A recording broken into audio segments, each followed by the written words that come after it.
First of all, when we are dealing with the prescription writing, there are certain things that we should know before writing that. First thing is that we need to fill that prescription form with only black ink. There might be other inks as well in the exam or whenever you are doing it in your real life. So just pick up the black ink pen and then fill that form. Similarly, write all the medicines and all the important thing in capital. Few things that, like when you are writing overly, you can write it in small. When you are writing a milligram as mg or gram as g, you can write it in small letter.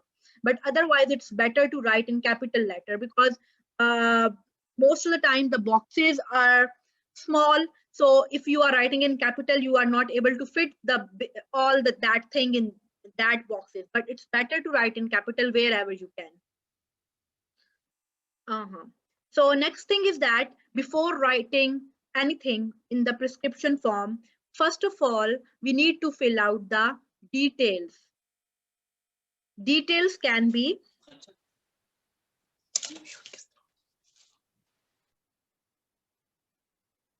these things.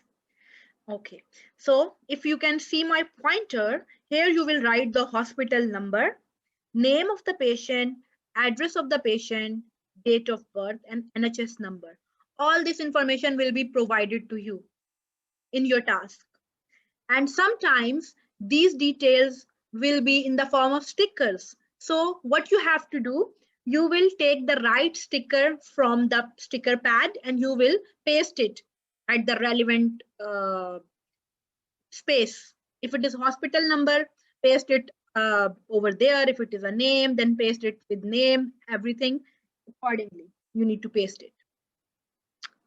After that, when you are seeing this information, so ward if mentioned in your task, you are in medicine ward, you can write here. Otherwise, if it's not mentioned, you can leave.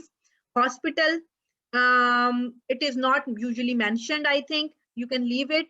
Consultant, leave it. Date of admission, if mentioned, you can write it here. Okay. After that, there is this column, allergy status. You need to fill it if patient is allergic to anything. If he is allergic to penicillins, you need to write it here. And here you will write the type of reaction he had. If the type of reaction was a rash, it was anaphylactic reaction, it was swelling of the mouth, it would be mentioned in your task and you can write it in this box. Here you will write your name and GMC number. You will do signature here and this is the date. You will fill that out. Okay. So one more thing, I told you about drug sensitivity. You need to write it down in the relevant box. After that, we will use generic name instead of brand names while we are filling out the form. Brand name is Panadol. Generic name is paracetamol. So we will try to use generic name. And also in your task, the generic name will be there. So if they are trying to make you confused by giving you two names, so what you know what you need to do here, put the generic names. But sometimes, like we did yesterday, the day before yesterday, when we were doing that COPD station, the generic name was it was a combination drug. So I think I forgot the name. It was Zeritide maybe. So they had given the brand name. So in that case, because we are not able to write both those, the combination, the name, original name of the medicine in that box, we cannot fit that. So we were writing the brand name over there, which was Zeritide, instead of writing the combination drugs. After that, we need to write the dose clearly. There should be no misunderstanding about the dose, because what we are doing right now is we are filling out the prescription form which is being used in the hospital. And if we are writing down the correct dose, then it will be easier for the nursing staff to dispense that medication. So write it clearly. Only acceptable abbreviations are G and mg. Micrograms cannot be written as the abbreviation. Write it in full. Similarly, if you are giving something which is in the form of sachet, or the dose cannot be written for that, so you need to write it one sachet, say Lexido, one Lexido sachet, like this. When you are dealing with inhaled drug, inhalers, always write the dose, because there are different preparation for those drugs, and it is misleading sometimes when we are not writing the dose, we are only writing 1 to 2 puffs. So if there is 50, say for example, if the steroid is coming in 50 mg as well and 100 mg as well, so in order to make it clear, we need to write the dose as well of the inhaled drug.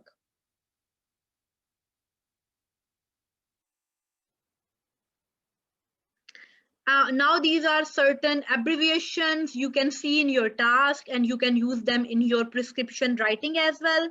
OD is for once daily, PD is for twice daily, TDS, you will be knowing about this thrice, and this is QDS 4 times, main is for morning, PRN is as required.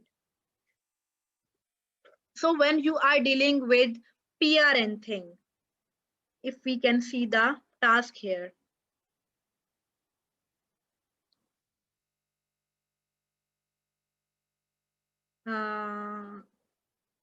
Okay, so the point I'm trying to make is, in PRN, as required, we need to give the dose which is given at one time, and also we need to mention the maximum frequency of that drug, like up to 4 times we can take that drug. Or if it is mentioned like paracetamol, the maximum dose is 4 grams. So we will write in the there is a column for that, and we will write 4 grams there. I will repeat that thing again when we are filling out the prescription form. So I have explained this introduction part as well. So if you have any doubt till here, you can tell me. Otherwise, we will move to the palliative care prescription writing.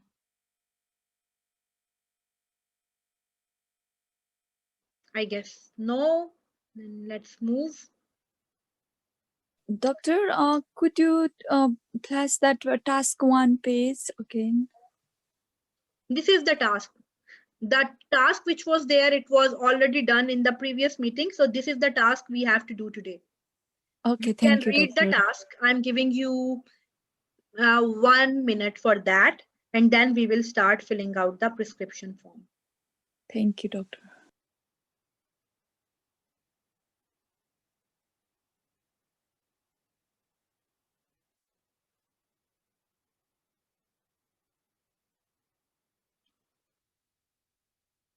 I need someone who can read the task for everybody out loud. Anyone? Can I try, doctor? Yeah, sure. So, first, where you are. You are in F2 working in hospice care home. Who the patient is? Mrs. Ava Thompson, age 90, was admitted to the hospital with metastatic pancreatic cancer. Other information you have about the patient: she is about to get discharged. The patient is terminally ill. Palliative care has been decided for this patient. She is being referred from the hospital to hospice for the continuation of palliative care. Patient cannot eat or drink very well. Her list of medications can be found in the hospital handover inside the cubicle. What you must do, please refer to the handover notes. Transfer her medications by writing the prescription in the drug chart.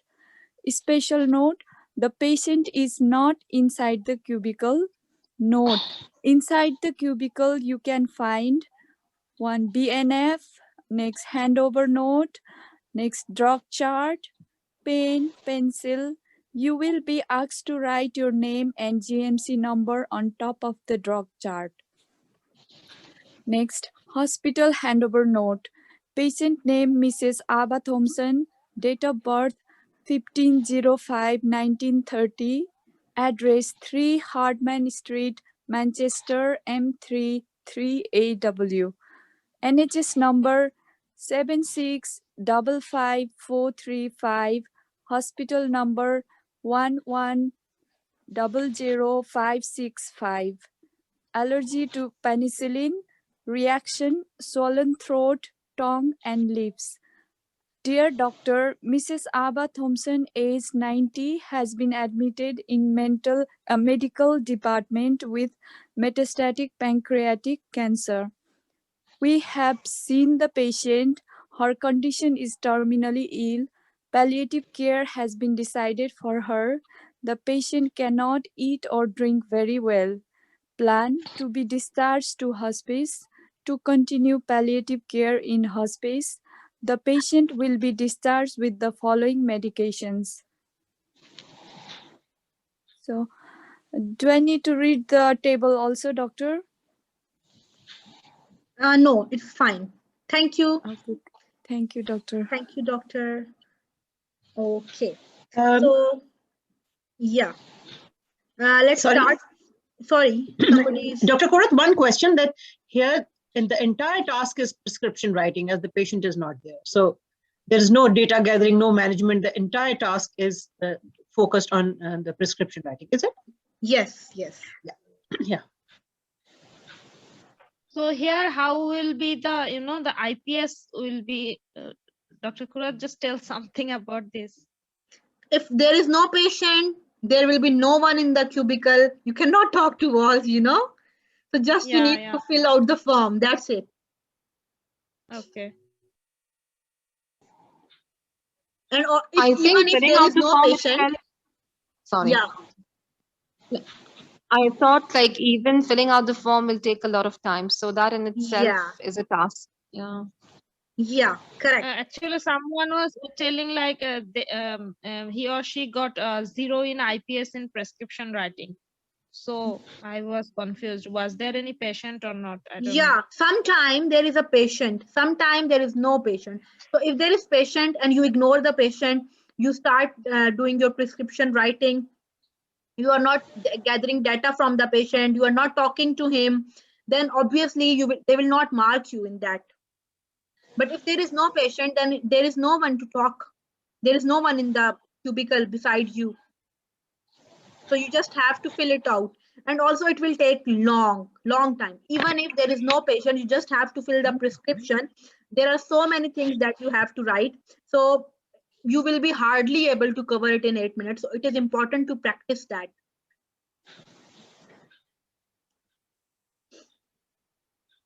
Okay, so now we need to fill out the prescription. So I would like somebody to fill out this one, the patient details, and then we will go through with that. I will give you 30 seconds for that. Quickly fill these details, and then we will be checking how you have done that. Your time starts now.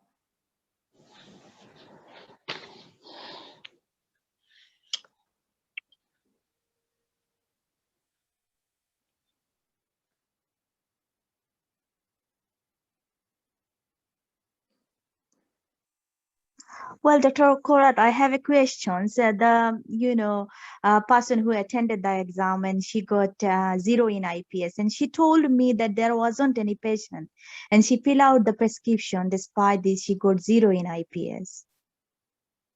Well, there might be something wrong in her prescription, maybe then. All right, thank you very much. Because if there is no patient, if there is no examiner, then you cannot talk to anyone about that. There might be some other reason for that.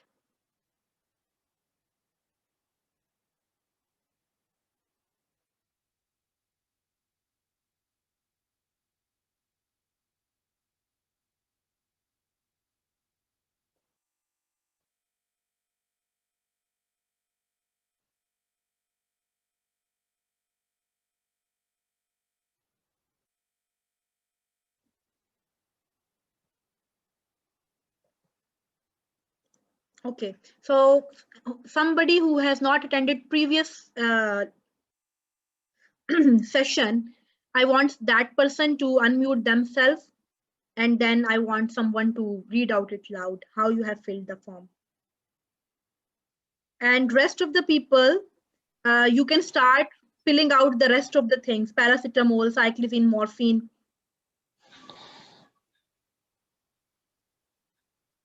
Hello. Yes. Who is it? Esther. Esther. Okay, now Esther, tell me what you have written and where.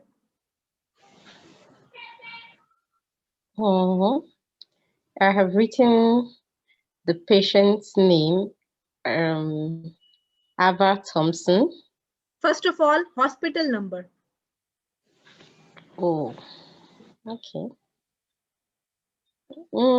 I don't have the form, but I just mimicked what you put up. So I have the hospital number written as 1100565. Okay. Then, yes. And then I also have, I just followed what was written. Then I also have the patient's name, the patient's NHS number, which is 7655435. The patient's